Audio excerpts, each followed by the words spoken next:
This is Kugan Cassius for IFL TV. We're at Fantasy Springs here for the Golden Boy show. With me, I've got Rich Marotta. How are you, Rich? I'm great. Just had a great show here tonight. You've been working tonight, so I've just, or Rachel's just dragged you away for a couple of minutes with me. So talk to me a little bit about what you've been doing here tonight, Rich.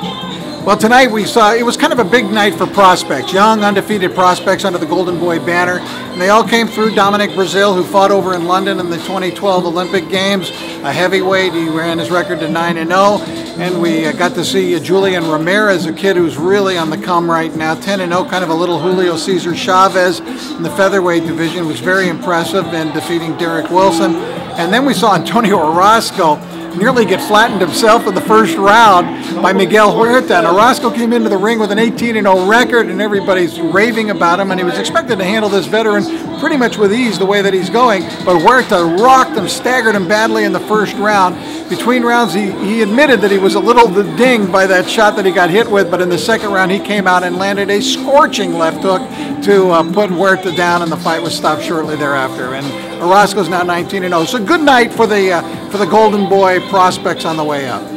I mean, we've come here to support Julian Ramirez, who obviously Rachel looks after as a publicist. And Julian spent some time in England sparring with Scott Quigg, who's also here, the WBA Super Bantamweight champion. So we're quite aware. Most people are aware of Julian back home. I can't think of the guy's name who fought tonight. Is it Fonseca, the big guy? Yes. The 300-pounder. Homer Fonseca, weighed 298, I think, at the weigh-in, yes. Yeah, so, I mean, I looked at him and I thought, I'm in probably better shape than what Fonseca is, but he gave it some, didn't he, against Dominic Brazil? Yeah, he did. It was kind of funny because, you know, he actually weighed 36 pounds more than he did tonight for his last fight, and he obviously hasn't been turning down any cheeseburgers at the buffet line. I mean, but whether he trained on cheeseburgers and beer or whatever, I mean, he came out ready to fight, and he was throwing everything he had. There was an old fighter in the 1940s that he reminded me of that fought Joe Louis by the name of Two-Ton Tony Galento, and that's how he came out, just firing everything that he had, and he actually landed some shots, but Brazil kept his poise, kept his distance, and eventually got to him. Kind of blew himself out in the end. Yeah, he was pretty well gassed at the end of 3 rounds. Absolutely. So for people that don't know, Rich, you're the founder of the Nevada Boxing Hall of Fame. Correct. And president as well. So talk to me a little about that. How long has that been going for? Well, actually, we had our first induction last year.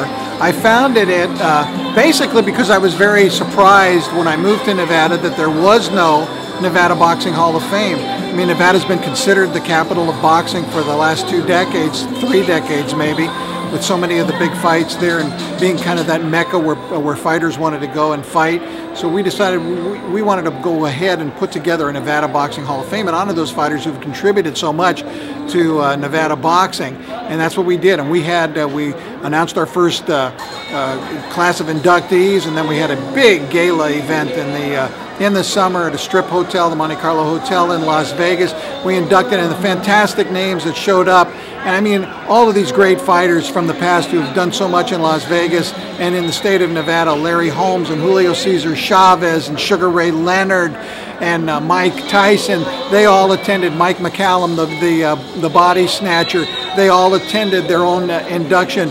Mike Tyson raved about it that night on stage. The fighters were all so happy that something was being done to honor the fighters actually in the state of Nevada. And we're just about ready to announce our second line of inductees. We'll be doing that next month, and we can hardly wait for that. Wow. Obviously, an ongoing thing you've done for around 10 years was Rich Marotta's Neutral Corner, I believe it was called. Correct, yes. So that must have been quite some 10 years doing that. Yes, it was. I loved doing that. In fact, Rachel Charles, you mentioned, actually, with a lot of the fighters that she worked with, she brought a lot of them into the Neutral Corner, and they loved being on the show. I mean, it became a routine for a lot of them before they would fight. In fact, we were talking off the air a little while ago about Kelly Pavlik actually used to come on the day of his fights for about 3 years.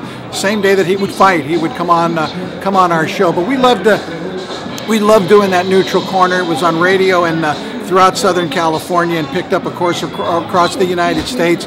And it was a lot of fun. And it really hasn't been done a lot in the United States, and boxing kind of disappeared from radio, and so we were happy to put it on, to put it back on. I loved doing the show. I understand as well. You're a 4-time Emmy Award winner, is that correct?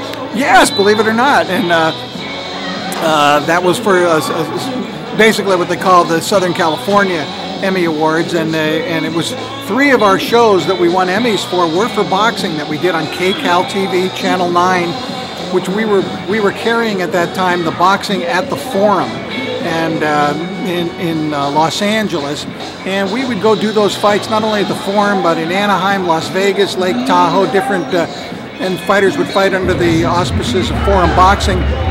And we won 3 Emmys for the boxing, and another one we did for football. But that was kind of nice. That was a definite treat for me to get awarded 3 Emmy awards. Wow. For someone who's in the boxing media here in America, what fighters do the Americans know about in England, or do they talk about in England, from England rather? Who would you say? Well, certainly from the past. I mean, Ricky Hatton gained quite a following here in the United States. Joe Calzaghe, I don't think got to that same level as Hatton, at least not in terms of the passion. But Calzaghe was very much respected here, and is respected here, in the United States.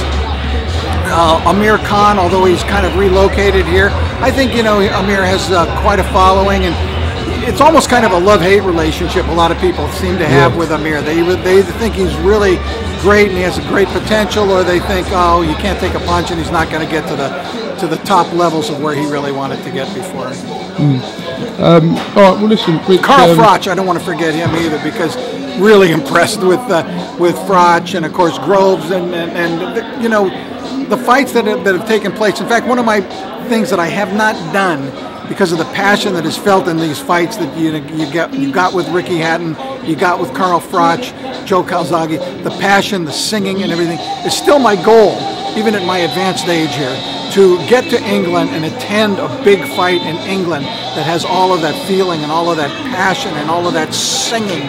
I want to be a part of that. I want to feel that inside the British arena. Well, I don't know if you know, but there was some news from England today that the IBF have ordered the rematch of Carl Froch and George Groves. So good.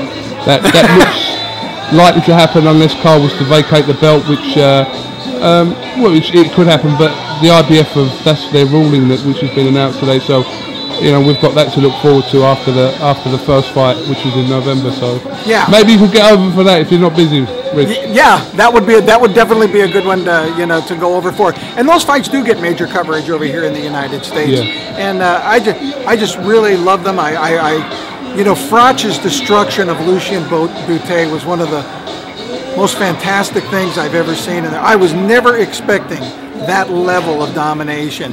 Some of the greatest nights I've seen in boxing have come, so the fighters I've mentioned, Ricky Hatton beating Costa Tszyu, Joe Calzaghe, knocking off Lacey the way that he did in that fight, completely unexpected to have that level of domination. And then, Calzaghe's big fights, and even when he came over here to the United States. So I would definitely like to feel that, and that would be a good one for me to go back to, because when Froch fought those big fights, I'd like to see that in person, feel that in person.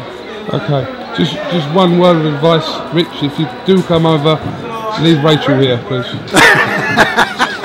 She's very dangerous. You're absolutely correct. Yes. All right, Rich. Well, listen. Thank you very much for coming away from your work to talk to us. So people in England will be a bit more aware of who you are. They probably know, hardcore boxing fans would have seen you anyway.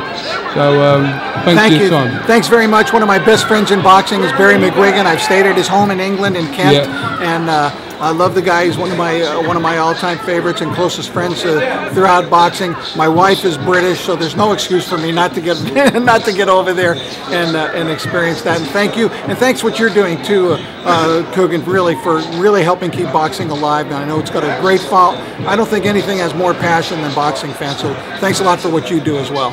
Absolutely, thank you very much for the words. Right, this is Kugan Cassius with Rich Marotta here at Fantasy Springs for IFL TV. Thank you very much.